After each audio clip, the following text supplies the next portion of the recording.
మరి అప్పుడెప్పుడో శివుడు గంగను భూమి నుంచి దివికి దింపారంటారు, ఇది ఆకాశం నుంచి కిందికి తీసుకొచ్చారంటారు. కానీ కేసీఆర్ గారు చేసింది ఏం తెలుసా?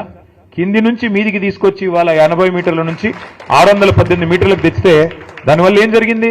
ఒక రైతుల పొలాలకు నీళ్లు మాత్రమే కాదు, మార్గమధ్యంలో ఉండే అన్ని గ్రామాలు అన్ని పట్టణాలకి మంచినీళ్లు. అట్లాగే ఇప్పుడే నేను మీకు చెప్పాను, హైదరాబాద్ మహానగరం 535 మీటర్ల మీద ఉంటుంది. ఇప్పుడు మనం కూర్చున్న ప్రాంతం కొండపోచమ్మ సాగర్ 15 టీఎంసీల సామర్థ్యం, అంటే 15 హుసేన్ సాగర్ల సామర్థ్యం. కొద్దిగా కిందికి పోతే మల్లన్న సాగర్ 50 టీఎంసీల సామర్థ్యం, అంటే 50 హుసేన్ సాగర్లతో సమానం. ఈ రెండు కూడా హైదరాబాద్ నెత్తి మీద కుండబెట్టినట్టే. ఈ రెండు శాశ్వతంగా హైదరాబాద్ అనే మహానగరానికి ఇవాళ 1 కోటి జనాభా ఉన్నారు, రేపు 3 కోట్లైనా ఇబ్బంది లేకుండా రాబోయే 50 సంవత్సరాలు హైదరాబాద్ మహానగరం యొక్క తాగునీటి గురించి కూడా ఆలోచించిన ఒక దార్శనికుడు, విజనరీ లీడరు మన నాయకుడు కేసీఆర్ గారు. తాగునీరు, సాగునీరు, మార్గమధ్యంలో ఉండే ఇండస్ట్రీలకు నీళ్లు, ఇన్ని రకాలుగా ఆలోచన చేసి ఆ గోదావరిలోని ప్రతి నీటి బొట్టును ఒడిసిపట్టి నీళ్లు తీసుకొస్తే ఇవాళ ఆ కేసీఆర్ గారి మీద సిబిఐ కేసు. మాట్లాడితే తెల్లారులేస్తే బీజేపీ కాంగ్రెస్ కత్తులు దూస్తారు. రాహుల్ గాంధీ గారు ఏమంటారు? సిబిఐ అనేది మోడీ గారు జేబు సంస్థ అంటాడు. మరి ఇక్కడ రేవంత్ రెడ్డి గారు ఏమంటున్నారు? కాదు కాదు, సిబిఐ చాలా మంచి సంస్థ, వాళ్ళకి ఇస్తాను, వాళ్ళకే ఇస్తానని చెప్పి దేశమంతా కాంగ్రెస్ పార్టీ దుమ్మెత్తిపోస్తుంటే సిబిఐ, ఈడీ, ఐటీ మీద ఇక్కడ ఉన్న రేవంత్ రెడ్డి గారు మాత్రం లేదు లేదు, సిబిఐ చాలా అద్భుతమైన సంస్థ, చాలా గొప్ప సంస్థ, వాళ్ళకే ఇస్తానని చెప్పి ఇస్తే ఏం అర్థం చేసుకోవాలి మనం? దీని వెనుక ఉన్న రాజకీయం ఎట్లా అర్థం చేసుకోవాలి మనం? ఇందాక జగదీష్ రెడ్డి గారు చెప్పింది అక్షర సత్యం. ఇవాళ తెలంగాణ పచ్చబడుతుంటే కొంతమంది కళ్ళు ఎర్రబడుతున్నాయి, నచ్చట్లేదు వాళ్ళకి, వాళ్ళ కడుపులో ఎక్కడో దేవినట్టు అవుతున్నది. ఎందుకంటే తెలంగాణ బాగుపడుతుంటే, కేసీఆర్ గారి నాయకత్వాన్ని ప్రజలు ఆమోదిస్తుంటే, ప్రజలు అనుక్షణం గుర్తు చేసుకుంటుంటే వాళ్ళకి నచ్చట్లేదు. ఇక్కడ కార్మికులు బాగుండకూడదు, ఇక్కడ రైతులు బాగుండకూడదు, ఇక్కడ దరిద్రం తాండవిస్తేనే మన రాజకీయం సాగుతుంది అనే విధంగా ఇవాళ కాంగ్రెస్, బీజేపీ రాజకీయం చేసి ఇద్దరు కలిసి కేసీఆర్ గారి మీద ఏదో రకంగా కక్ష సాధింపు, ఏదో కేసు పెట్టి ఏదో రకంగా బదనాం చేసి ప్రజల్లోకి పోయి ఏదో ఒకటి చేయాలా అని ఒక దుర్బుద్ధితో వ్యవహారం చేస్తూ ఉన్నారు. 21 నెలల్లో కాంగ్రెస్ ప్రభుత్వం సాధించింది ఏందయ్యా అంటే ఏమీ లేదు, ఉత్త శుష్కప్రియాలు, శూన్యహస్తాలు, డైలాగులు తప్ప తెల్లారు లేస్తే ఒక్క పని జరిగిందా? ఆ డైలాగులు కూడా ఎంత నికృష్టమైన డైలాగులు. ప్రపంచంలో ఎవరైనా సరే అప్పు లేని మనిషి ఉంటాడు ఎవడన్నా? ఉన్నారా ఇక్కడ ఎవరన్నా? ప్రభాకర్ గారు మీకు అప్పు ఉందా లేదా? అప్పు లేనివాడు ఎవడు ఉంటాడా? అందరికీ ఉంటుంది అప్పు. అప్పు లేకుండా పనులు అవుతాయా? అప్పున్నా, ఎన్ని తిప్పలున్నా, లోపల బనీనికి పొక్కలున్నా, పైకి వెళ్ళి మాత్రం మంచి అంగి వేసుకుంటామా లేదా? మంచి అంగి వేసుకొని కడక్ అంగి వేసుకొని వస్తాం. ఎందుకు? మళ్ళీ ఎవడన్నా అప్పు ఇవ్వాలి కదా. దుకాణం నడవాలంటే తెల్లారి మరీ అప్పు పుట్టితేనే కదా నడిచేది, రొటేషన్ కదా, అట్లుంటుంది వ్యవహారం. కానీ మన ముఖ్యమంత్రి ఏమంటున్నాడు? అప్పే పుట్టట్లేదు అంటలేదు, ఘోరం. నా రాష్ట్రం మొత్తం సంగనాకిపోయింది, నా రాష్ట్రం క్యాన్సర్ పేషెంటు, నా రాష్ట్రం ఎయిడ్స్ రోగి, ఎవడిస్తాడు మరి అప్పులు? చివరికి ఏమంటున్నాడు ముఖ్యమంత్రి గారు ఈరోజు? చాలా విచిత్రం. నేను ఢిల్లీకి పోతే నాకు అపాయింట్మెంట్లు ఇవ్వట్లేదు, ఎక్కడ చెప్పులు ఎత్తుకపోతాడేమో అని భయపడుతున్నారు. ఎవడన్నా ముఖ్యమంత్రి మాట్లాడతాడా? నాకు అర్థం కాదు ఇంత దారుణంగా. ఇంకా నికృష్టం ఏంటంటే ఆయన అంటాడు, నీ గుడ్లు వీకి గోటిలాడతా, నీ పేగులు మెడలేసుకుంటా. ఇది ముఖ్యమంత్రి మాట్లాడాల్సిన మాటల. పేగులు మెడలేసుకోవడం ఏంది? బోటి కొట్టేటోడు వేసుకుంటాడు పేగులు మెడలు, నువ్వెందుకు? నాకు అర్థం కాదు. ఈయనే ముఖ్యమంత్రి, లంకె బిందెలు ఉన్నాయనుకుని వచ్చినా. నేను చాలా మంది ముఖ్యమంత్రులు చూసాం మేము అందరం కూడా. రాజశేఖర రెడ్డి గారు, చంద్రబాబు నాయుడు గారు, ఎన్టీ రామారావు గారు, కిరణ్ కుమార్ రెడ్డి గారు, రోసయ్య గారు, చాలా మందిని చూసినాం. ఇట్లాంటి ముఖ్యమంత్రిని మాత్రం ఎవరిని చూడలేదు. కేసీఆర్ గారు ఒకరు కాదు, ఇంతమంది ముఖ్యమంత్రులను చూస్తే ఈరోజు ఇంత విచిత్రమైన ముఖ్యమంత్రి. ఇప్పుడు ఎన్నికల ముందు ఆయనే హామీ ఇచ్చాడు, నోటికొచ్చిన హామీలు, ఒకటి ఇట్లా అట్లాగా 420 హామీలు, ఎవరికి ఏది అడిగితే అది ఇస్తా పో అన్నాడు. అర్రాస్ పాట లెక్కనే, వేలం పాటలాగా. ఏది? కేసీఆర్ 2000 ఇస్తుండా, నేను 4000 ఇస్తా. కేసీఆర్ ఒక ముసలమ్మకే ఇస్తున్నాడా, నేను ఇద్దరికి ఇస్తా. కేసీఆర్ ₹1,00,000 ఇస్తుండా, నేను తులం బంగారం ఇస్తా. కేసీఆర్ 10,000 ఇస్తుండా, నేను 15,000 ఇస్తా. కేసీఆర్ ఇంత ఇస్తే నేను అంత ఇస్తా, అంత ఇస్తే ఇంత ఇస్తా. నోటికొచ్చినట్టు వాగి. అది కూడా ఏంటి, మళ్ళీ మీ జిల్లాలో ఉన్న ఉప ముఖ్యమంత్రి భట్టి గారు, ఆయన డైలాగులు బీభత్సమైన డైలాగులు. ఈ గ్యారంటీ కార్డు భద్రంగా పెట్టుకోండి, మేము వస్తానే ఉన్నాం, జాగ్రత్తగా దాచిపెట్టుకోండి, 100 రోజుల్లోనే చేసేస్తాం. 100 రోజుల్లో మీరు అటు పెట్టుకుంటే వాళ్ళు వస్తారు, అధికారులు వస్తారు, తీసుకుంటారు, మీకు కావాల్సినవన్నీ మీ ఖజానాలో వేసేస్తారు, మొత్తం స్వర్గం అయిపోతుంది, భూతల స్వర్గం కాంగ్రెస్ నాయకత్వంలో. ఆ రోజు డైలాగులు. ఆ రోజు అడిగారు విలేకరులు, అయ్యా మరి మీరు చెప్తున్నాయన్నీ అమలు చేయాలంటే 4 స్టేట్ల బడ్జెట్ కావాలా, 4 దక్షిణాది రాష్ట్రాల బడ్జెట్ కావాలా, ఎట్లా చేస్తారా స్వామి అంటే మా కాంగ్రెస్ పార్టీకి చాలా తెలివి ఉంది, మాది 100 సంవత్సరాల చరిత్ర, మావాడు ఒక్కొక్కడు 6 ఫీట్లు ఉన్నాడు, మాకు తెలివి లేదంటారా, బ్రహ్మాండంగా సంపద పెంచుతాం, మేము ఇది చేస్తాం అది చేస్తాం అని డైలాగులు. ఇవాళ ఏమైందా అంటే బీదర్పులు. ఏమని కేసీఆర్ దివాలా చేయించాడు, అప్పులపాలైపోయింది రాష్ట్రం. నేను ఒక్కటే అడుగుతా ఉన్నా మిమ్మల్ని, కాంగ్రెస్ నాయకుల్ని కానీ మిమ్మల్ని కానీ ఆలోచించమని అడుగుతా ఉన్నా. కేసీఆర్ గారు ముఖ్యమంత్రిగా ఉన్నప్పుడు కరోనా మహమ్మారి మొత్తం ప్రపంచం అంతా వచ్చింది, మన దాంతోపాటు మనకు కూడా వచ్చింది. ఎవడో అనుకోలే మూతికి బట్టలు కట్టుకొని ఇంట్లో కూర్చుంటామని. కూర్చున్నాం, బతుకుంటే బల్సార్ తినొచ్చు అని చెప్పి ఎవరింట్లో వాళ్ళు నోరు మూసుకుని మొత్తం దాదాపు సంవత్సరంన్నర కూర్చున్నాం. దానివల్ల ఏమైంది, ₹1 ఆదాయం లేదు ప్రభుత్వానికి అన్నాడు, రూపాయి కూడా లేదు. ఎందుకంటే బయట పనులు జరుగుతూనే కదా ప్రభుత్వానికి ఆదాయం వచ్చేది. బొగ్గు కానీ నడిస్తే, అక్కడ బొగ్గు తవ్వితే, బొగ్గు బయటకు వస్తే, బొగ్గు అమ్మితే అట్లే కదా ఆదాయం వచ్చేది. సింగరేణి సంస్థ కూడా దాని నుంచి వస్తుంది. అందులో మాకు కూడా ట్యాక్స్ రూపంలో గవర్నమెంట్ డబ్బులు వస్తాయి. ఒకడు సబ్బు కొనాలి, ఒకడు పప్పు కొనాలి, ఒకడు ఉప్పు కొనాలి, అవి కొంటేనే కదా ఆదాయం వచ్చేది. ఏదీ లేదు. మొత్తం సంవత్సరం పాటు ఎక్కడక్కడ తలుపులు బిడాయించుకొని ఇంట్లో ఉన్నారు. దానివల్ల ఏమైంది, ఆదాయం 0. కేసీఆర్ గారు ముఖ్యమంత్రిగా ఉన్నప్పుడు, ప్రభుత్వం ఉన్నప్పుడు ఆదాయం 0 అయినా రైతు బంధు ఆగిందా, పెన్షన్లు ఆగినాయా, కళ్యాణ లక్ష్మి ఆగిందా, షాదీ ముబారక్ ఆగిందా, పంటల కొనుగోలు ఆగినాయా, అంటే జీతాలు ఆగినాయా?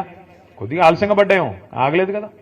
దమ్మున్న నాయకుడుంటే, దమ్మిడి లేకపోయినా సంక్షేమ పథకాలు ఆగవు. ప్రభుత్వం చిత్తశుద్ధి గల ప్రభుత్వం ఉంటే పనులు చేస్తారు తప్ప సాకులు వెతకదు. ఈ సన్నాసులు వీళ్ళకి పని చేయడం చేత కాదు, వాళ్ళ ప్రభుత్వం నడపడం చేత కాదు. ఎంతసేపు ఢిల్లీకి మూటలు పంపాలా, పదవులు కాపాడుకోవాలా తప్ప ఇంకో సోయి లేదు. ఏం చేయాలి మరి, తెల్లారెత్తే కేసీఆర్ని తిట్టాలి. తిడితే చివరికి ఆఖరికి పార్లమెంట్లో కూడా మన వాళ్ళు బీజేపీ ఎంపీయే రఘునందన్ రావు అని బీజేపీ ఎంపీ ఉంటే ఆయన ప్రశ్న వేసినాడు పార్లమెంట్లో. ఏమని, అసలు తెలంగాణలో అప్పులు ఎంత అని కేంద్ర ప్రభుత్వాన్ని అడిగినాడు. కేంద్ర ప్రభుత్వం కుండబద్దలు కొట్టినట్టు చెప్పింది. మొత్తం లెక్కలు controller and auditor general, finance department వాళ్ళందరిని అడిగి తీసుకొని కుండబద్దలు కొట్టినట్టు చెప్పింది. 10 ఏళ్లలో కేసీఆర్ ప్రభుత్వం చేసిన అప్పు, వదిలిపెట్టిపోయిన అప్పు 3.5 లక్షల కోట్లు. అందులో కేసీఆర్ గారు రాకంటే ముందే 72,000 ఉంది, ఆయన వచ్చినాక 2,80,000 కోట్లు అప్పు చేసినాడు. ఇది మాత్రమే అప్పు అంటూ మన కేంద్ర ప్రభుత్వం స్పష్టంగా పార్లమెంట్లో చెప్పింది. అయినా సిగ్గులేదు. Inspire is our success mantra and Sun is the right choice for you. కేంద్ర ప్రభుత్వం పార్లమెంట్లో చెప్పిన సిగ్గు ఎంత మాత్రం లేదు కాంగ్రెస్ వాళ్ళకి. ఒకడు 6 లక్షలు అంటాడు, ఇంకొకడు 7 లక్షలు అంటాడు, ఇంకోటి 8 లక్షలు. ఎవడికి నోటికి ఎంత వస్తే అంత, ఎంత వస్తే ఎంత తోస్తే, ఎక్కడ ఉంటే అక్కడ నోటికి ఎంత వస్తే అంత మాట్లాడుతూ ఉన్నారు. ఆధారం ఏంది, ప్రామాణికమైంది, పత్రం ఏంటంటే ఎవరి దగ్గర ఏం లేదు. నోటికి ఎంత వస్తే అంత మాట్లాడాలా, అదరగొట్టాలా, ఉపన్యాసాలు ఇవ్వాలా, మీడియాను మేనేజ్మెంట్ చేసుకోవాలా, ప్రజల్ని మోసం చేయాలా, మళ్ళీ ఇటగా వ్యవహారం నడిపిస్తూ ఉండాలా. ఏం చేస్తున్నారు సక్సెస్ఫుల్గా వాళ్ళు, వాళ్ళ మీదికి రాకూడదు దృష్టి. అందుకే ఏం చేస్తున్నారు, 6 గ్యారంటీలు ఎవరు అడగొద్దు, సింగరేణిలో ఇచ్చిన హామీలు మీరు అడగొద్దు. ఏం చేయాలి మరి, ఏదో డైవర్షన్ గేమ్ ఆడాలి. ఓ రోజు కాళేశ్వరంలో కేసీఆర్ అరెస్ట్, సిబిఐ అని కొన్ని రోజులు టైంపాస్. ఫార్ములా ఈలో కేటీఆర్ అరెస్ట్, వేసుకోపోతున్నారు, ఇప్పుడు వేసుకోపోతున్నారు, ఇంకో గంటలు వేసుకోపోతారు. ఇక తర్వాత రెగ్యులేటరీ విద్యుత్ దానిలో జగదీష్ రెడ్డి అరెస్ట్. ఈ టైపులో రోజొక్క సొల్లు పురాణం తప్ప 22 నెలల్లో 21 నెలల్లో ఒక్క పని ప్రజలకు పనికొచ్చేది జరిగిందా ఎవరికన్నా? ఒక్క ఫ్రీ బస్సు, ఏమనంటే ఫ్రీ బస్సు, అది ఎంత గొప్పగా ఉందో నాకంటే బాగా మీకే తెలుసు. ఎన్నడూ చూడని దృశ్యాలు చూస్తున్నాం ఆ ఫ్రీ బస్సుల్లో. ఏందది అసలు, ఆ దృశ్యాలు ఏంది, కొట్టుకోవడం ఏంది, ఎన్నడూ ఇంకా మనం అది విమానాల్లో కూడా ఉండవు. అట్లాంటి ఫ్రీ విమానం పెడితే కూడా అట్లాంటివి ఉండవు, ఆ టైప్లో కొట్టుకుంటున్నారు. అంటే ఇలాంటి తప్ప ఒక్కటంటే ఒక్కటి నిజంగా రాష్ట్రానికి దీర్ఘకాలికంగా మధ్యకాలికంగా పనికొచ్చే ఒక్క పని కూడా 21-22 నెలల్లో జరగలేదు. ఇంకా భవిష్యత్తులో జరుగుతుందనే విశ్వాసం అయితే నాకైతే లేదు. ఎందుకంటే తెల్లారులేస్తే వీళ్ళకి డబ్బులే యావ తప్ప, ఢిల్లీకి మూటలు పంపి ఎట్లా కాపాడుకోవాలనే యావ తప్ప, ఎట్లా కేసీఆర్ గారిని మన పార్టీని బదనాం చేయాలా, ఎట్లా ఇబ్బంది పెట్టాలన్న ఆలోచన తప్ప ఒక్కటంటే ఒక్కటి పని చేసి ప్రజలకు ఇచ్చిన హామీ నెరవేర్చాలన్న సోయి మాత్రం లేదు, ఇంకా రాదు కూడా నాకు తెలిసైతే. నేను మిమ్మల్ని అందరినీ దయచేసి ప్రార్థించేది ఒకటే, మరి చాలా దూరం నుంచి 300-350 కిలోమీటర్ల దూరం నుంచి కూడా మీరందరూ వచ్చినారు, దానికి ధన్యవాదాలు. కానీ మిమ్మల్ని ప్రార్థిస్తా ఉన్నా, మొదటి నుండి ఉమ్మడి ఖమ్మం జిల్లాలో ఏంటో కానీ మనకు తెలియదు, 3 ఎలక్షన్లు కొట్లాడినాం మనం తెలంగాణ వచ్చినాక, 14లో, 18లో, 23లో. ప్రతిసారి మనకు ఒకటే సీట్ వస్తుంది. ఆ 1 అనే సంఖ్య దాటట్లేదు మనం ఎందుకో కానీ. అప్పుడు ఫస్ట్ టైం గెలిచినప్పుడు అప్పుడు ఏం గెలిచింది, కొత్తగూడెం మొదటిసారి, కొత్తగూడెం ఫస్ట్ టైం, తర్వాత ఖమ్మం, మళ్ళీ తర్వాత భద్రాచలం. ఈ 3 ఇంకా కొత్తగూడెం, ఖమ్మం, భద్రాచలం.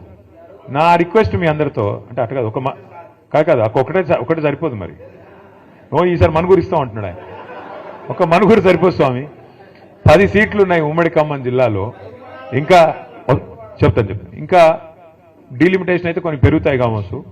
నేను మీ అందరితో ప్రార్థన, మీ అందరినీ రిక్వెస్ట్ చేసేది, మాకు కూడా ఏంటంటే 300 కిలోమీటర్ల దూరం కదా అని కొద్దిగా తక్కువ రాకపోక తక్కువ. ఈ దగ్గర ఉండే కాడ ఎక్కువ తిరుగుతాం, దూరం కాబట్టి అప్పుడప్పుడు మా అన్న పిలిస్తే చుట్టపు చూపుగా వచ్చేది పోయేది, లేకపోతే తక్కువ. కానీ మీరంతా చైతన్యవంతమైన ప్రాంతం. నేను ఎట్లాగో 10-11 తారీఖు వస్తున్నాను, భద్రాచలం తర్వాత కొత్తగూడెం నేను వస్తున్నాను. కానీ మీ అందరితో రిక్వెస్ట్ ఏంటంటే దయచేసి సింగరేణిలో ఉండే మేధావులు, ఆలోచన పరులు, విద్యావంతులు, మీ బాధ్యత కేవలం సంఘం కాడికే కాదు, మీ బాధ్యత కేవలం మీ టీబీజీకేస్కో లేకపోతే మీ సంస్థ కాడికో కాదు. మీ బాధ్యత దయచేసి మీరు భుజాన వేసుకొని పార్టీని రేపటి రోజున ఇల్లందు కావచ్చు, పెనపాక కావచ్చు, కొత్తగూడెం కావచ్చు, ఎక్కడెక్కడైతే మీకు బలగం బంధుత్వాలు లేదా ఫ్రెండ్స్ ఉంటారో అన్ని చోట్ల కూడా దయచేసి మోటివేట్ చేయాల్సిన బాధ్యత, వీళ్ళు చేసిన మోసాన్ని చెప్పాల్సిన బాధ్యత, ముఖ్యంగా బీజేపీ రూపంలో కూడా మనకు వస్తున్న ముప్పు గురించి కూడా చెప్పాల్సిన బాధ్యత కూడా మన మీదనే ఉన్నది. మనం తప్పకుండా ఈ రాష్ట్రాన్ని కాపాడుకోవాల్సిన బాధ్యత మన మీదే ఉంది. ఎందుకంటే ఒక కేసీఆర్ గారికి తెలంగాణ మీద ఉండే ప్రేమ, ఒక కేసీఆర్ గారికి తెలంగాణ మీద ఉండే మమకారం ఎన్నటికైనా కాంగ్రెస్ కానీ అదేవిధంగా బీజేపీ కానీ ఉంటుందా ఒకసారి మీరు ఆలోచించాలని చెప్పి నేను కోరుతా ఉన్నా. ఎందుకంటే తెలంగాణ అనేది ఆయన సావు నోట్లో తలబెట్టి తెచ్చిన రాష్ట్రం. అన్ని రాష్ట్రాలకి ముఖ్యమంత్రులు ఉంటారు, నాయకులు ఉంటారు. కానీ ఇక్కడ రాష్ట్రాన్ని తెచ్చిన వ్యక్తే ముఖ్యమంత్రిగా నిన్నటిదాకా నడిపిన రాష్ట్రం మన రాష్ట్రం, మన ప్రత్యేకత అది. నా ప్రార్థన మీతో దయచేసి ఈసారి మాత్రం గట్టిగా పట్టుబట్టాలి. అది లోకల్ బాడీ ఎలక్షన్ అయితేనేమి, పంచాయతీ ఎలక్షన్ అయినా, గల్లీ ఎలక్షన్ అయినా లేదా ఢిల్లీ ఎలక్షన్ అయినా, ఏదైనా సరే ఈసారి మాత్రం ఎగరాల్సింది గులాబీ జెండానే. ఏదైనా సరే ఈసారి మాత్రం ఎగరాల్సింది మన కారు గుర్తే, మన నాయకుడు కేసీఆర్ గారి నాయకత్వంలో ముందుకు పోవాలి. దానికి మనం చిన్న ఇష్యూస్ ఉంటాయి, సంఘంలో ఉంటాయి, సంస్థలో ఉంటాయి, ఇంకోటి ఉంటాయి. వాటిని పక్కన పెట్టాలి.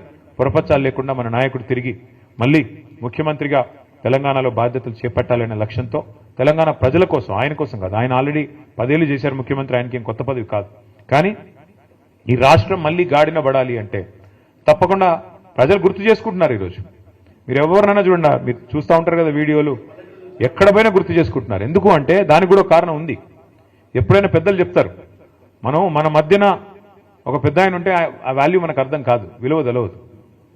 ఆయన ఆ పొజిషన్లో లేనప్పుడే తెలుస్తుంది. ఎప్పుడైనా సరే చీకటిని చూస్తేనే వెలుగు విలువ తెలుస్తుంది, గాడిదని చూస్తేనే గుర్రం విలువ కూడా తెలుస్తుంది.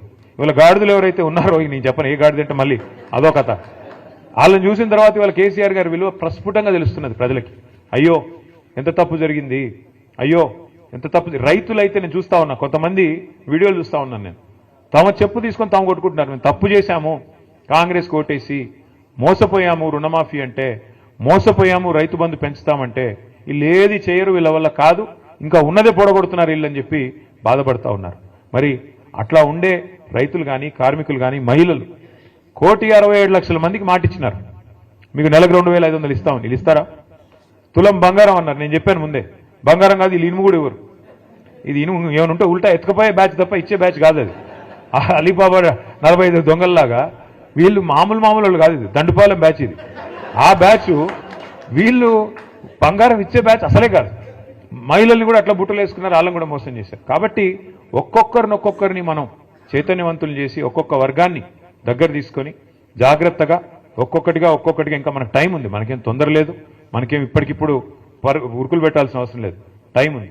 కానీ నిజంగా కూడా గొప్పగా అనిపించింది ప్రభాకర్ రావు గారు చెప్తుంటే, ఒక అధికార పార్టీని వదిలిపెట్టి ఇంకా 3 ఏళ్ళు సమయం ఉండగా లేదు ఆ పార్టీ మాకు వద్దు, మాకు మా మాతృ సంస్థ బీఆర్ఎస్ అంటేనే మమకారం, కేసీఆర్ గారు అంటేనే మమకారం అంటూ 350 కిలోమీటర్ల దూరం మరి దాదాపు ఉదయం 3 గంటలకు లేచి బయలుదేరి వచ్చిన మీ అందరికీ కూడా శిరస్సు వంచి హృదయపూర్వకంగా సుస్వాగతం తెలియజేస్తూ, ముందుగా అందరం కూడా కండువాలు కప్పుకుందాం. కానీ కొద్దిగా ఒక పద్ధతిలో ఒకవైపు నుంచి ఒకవైపు పోయేటట్టు కండువాలు కప్పుకుందాం. ఒక్క నిమిషం మాట్లాడదాం చేద్దాం. ముందైతే మనం ఫోటోలు దిగి ఆ తర్వాత మీరు అన్నదాన్ని చేసుకుందాం.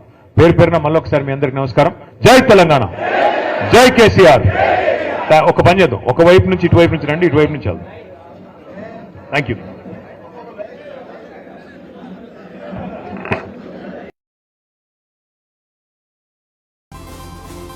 Welcome to the world of opportunities, where dreams meet reality. At Sun International Institute of Tourism and Management, we pride ourselves on being a world-class institution dedicated to nurturing talent and shaping careers. Sun International, Hyderabad, Visakhapatnam.